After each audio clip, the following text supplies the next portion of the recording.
Viewers, आज के video में हम तैयारी कर रहे हैं कक्षा 10वीं सामाजिक विज्ञान की। तो बोर्ड एग्जाम की तैयारी हम शुरू कर चुके हैं और इसके पहले हम इसके अध्याय 1 सत्ता की साझेदारी, अध्याय 2 संघवाद के महत्वपूर्ण वैकल्पिक प्रश्नों की तैयारी कर चुके हैं। आज हम इसमें अध्याय 3 जो है, ठीक है, अध्याय 3 जाति, धर्म और लैंगिक मसले, इसके सारे महत्वपूर्ण वैकल्पिक प्रश्नों की तैयारी करने वाले हैं। तो शुरू करते हैं। प्रश्न पहला है, सही विकल्प का चयन कीजिए। तो इसमें दे रखा है, धर्म और राजनीति को अलग नहीं किया जा सकता। उक्त कथन है, तो ये कथन किसका है कि धर्म और राजनीति को अलग नहीं किया जा सकता। तो यहाँ ऑप्शन दे रखे, महात्मा गांधी, पंडित जवाहरलाल नेहरू, लोकनायक जयप्रकाश नारायण और गुरुदेव रविन्द्रनाथ टैगोर। तो इसका उत्तर है महात्मा गांधी। महात्मा गांधी का यह कथन था कि धर्म और राजनीति को अलग नहीं किया जा सकता। इसके बाद अगला प्रश्न नंबर 2 है, भारत में महिलाओं के लिए आरक्षण है। भारत में महिलाओं के लिए आरक्षण है लोकसभा में, विधानसभा में, इसके बाद मंत्रिमंडल में या पंचायती राज संस्थाओं में। तो इसका उत्तर आएगा पंचायती राज संस्थाओं में। भारत में महिलाओं के लिए आरक्षण है पंचायती राज संस्थाओं में। इसके बाद अगला प्रश्न है, भारतीय संविधान के बारे में इनमें से कौन सा कथन गलत है। तो इनमें से कौन सा कथन गलत है भारतीय संविधान के बारे में। तो इसमें 4 ऑप्शन है। धर्म के आधार पर भेदभाव की मनाही करता है, एक धर्म को राजकीय धर्म मानता है, कोई भी किसी धर्म को मान सकता है, धार्मिक स्वतंत्रता है। तो भारतीय संविधान के बारे में इनमें से कौन सा कथन गलत है। तो गलत कथन हमें छांटना है। तो यहाँ पे आएगा गलत में, एक धर्म को राजकीय धर्म मानता है, यह गलत कथन है। इसके अलावा तीनों सही कथन है। अगला प्रश्न है, कौन सा मामला पारिवारिक कानून से संबंधित है। इसमें 4 ऑप्शन है, विवाह और तलाक का, दत्तक ग्रहण का, वंशानुक्रम का या उपरोक्त सभी। तो इसका उत्तर आएगा उपरोक्त सभी, क्योंकि ये जो तीनों दे रखे हैं पारिवारिक कानून से संबंधित है। इसके बाद है अगला, भारत में महिलाओं को कितने प्रतिशत स्थान सुरक्षित है, 50, 40, 30 या सभी गलत। तो यहाँ आ जाएगा सभी गलत, क्योंकि कुछ निश्चित नहीं है। इसके बाद अगला प्रश्न है, सत्य असत्य का चयन कीजिए। इसमें पहला, घरेलू हिंसा कानून अपराध है। तो यह कथन सत्य है, ठीक है, कथन सत्य है यह। इसके बाद है, भारत का संविधान धर्मनिरपेक्ष है। तो यह कथन भी सत्य है। भारतीय संविधान समानता पर आधारित है। तो यह कथन भी सत्य है। अगला है, प्रथम महिला राष्ट्रपति इंदिरा गांधी थी।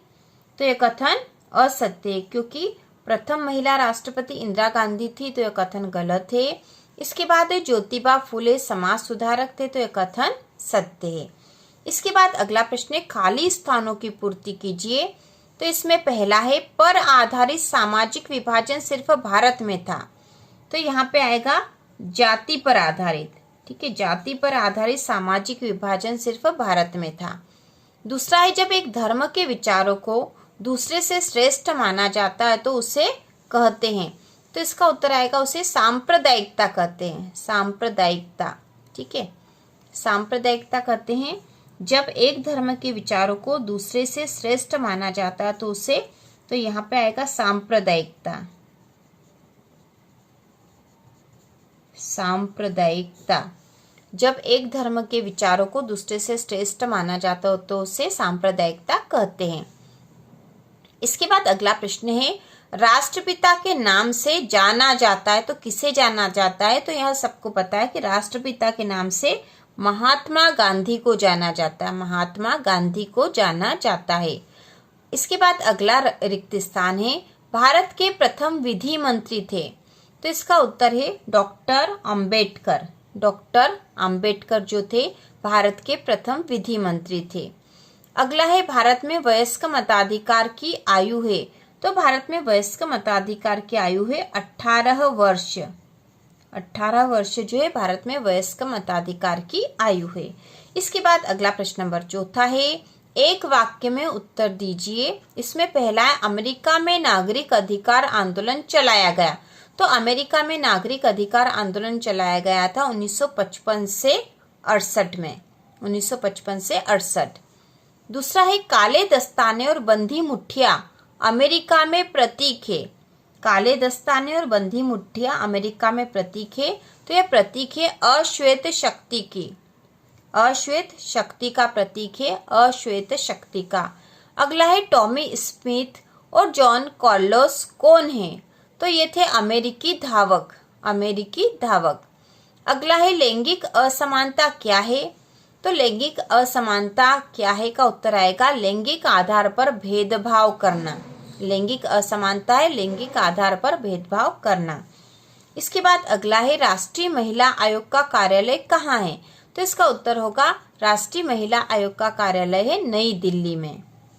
इसके बाद हम अगला जो देखेंगे वह है सही जोड़ी। तो सही जोड़ी में सूची अ में दे रखे हैं ओलंपिक गेम, सिंहली समुदाय, जाति को समुदाय का मुख्य आधार मानने वाला व्यक्ति, धर्म को समुदाय का मुख्य आधार मानने वाला व्यक्ति, पितृ प्रधान समाज।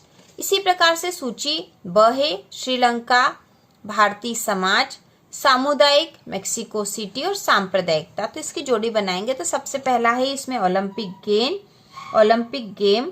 तो ओलंपिक गेम की जोड़ी बनेगी मेक्सिको सिटी। दूसरा है सिंहली समुदाय, यह श्रीलंका में है। इसके बाद है जाति को समुदाय का मुख्य आधार मानने वाला व्यक्ति, तो इसको हम कहेंगे सामुदायिकता। ठीक है। धर्म को समुदाय का मुख्य आधार मानने वाला व्यक्ति, तो धर्म को समुदाय का मुख्य आधार मानने वाला जो व्यक्ति है वह होगा सांप्रदायिक। पितृ प्रधान समाज, तो यहाँ पे आएगा भारतीय समाज। ठीक है। तो यहाँ पे जो दे रखे हैं उसके अनुसार ये जोड़ी इस प्रकार से बनेगी। इसके बाद इसके 2 और 3 नंबर के जो महत्वपूर्ण प्रश्न होंगे ब्लूप्रिंट के अनुसार हम अगले वीडियो में देखेंगे। तो इसी प्रकार के और वीडियो देखने के लिए कक्षा 10वीं की संपूर्ण तैयारी के लिए चैनल को सब्सक्राइब कीजिए।